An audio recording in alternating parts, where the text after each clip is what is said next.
काय चाललंय काकू, बरं आहे का? बसल्यात निवांत. इथं आलतो, थोडं काम होतं. हा का? येता येता म्हणलं भेटून जावं, आलोय तर. बसा ना मग आलं तर. पाणी आणू का?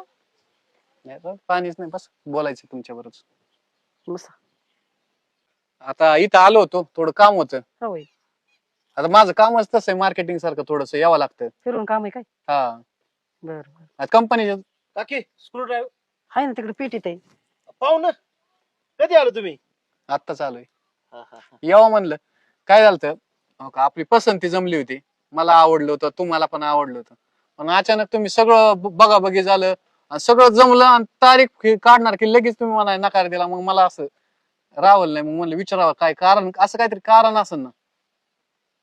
आता कारण म्हणजे काका, आता आईशिवाय माझं कोण नाहीये. वडील लहानपणीच आम्हाला सोडून गेलेले, कुठे गेले ते आजपर्यंत आम्हाला माहिती नाही. आईने दुसऱ्याच्या मळ्यात जाऊन मला एवढं शिकवलं. तिच्याशिवाय माझं कोण नाही, माझ्याशिवाय तिचं कोणी नाहीये. माझं लग्न झालं तर तिला कोण सांभाळल? मग हे आम्हाला सांगायचं ना.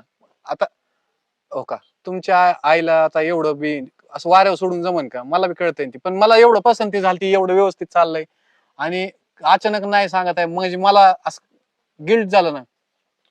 नाही, हे बघा, तुम्ही काय वाईट वाटून घेऊ नका. तुमची काय चूक आहे किंवा आम्हाला तुमची नापसंती असं काय नाही, पण आमच्या पोरीच्याच मनात नाहीये. एवढे आता माझ्या आई वडिलांना मी सांभाळणारच आहे ना. मग तिच्या आई वडील ती माझ्या आई वडिलांसारखं मी सांभाळून हे करेन ना. लग्नाच्या वेळेस सगळे पहिले असेच बोलतात, नंतर नाही सांभाळलं. मग तू कुठं चालली तेव्हा?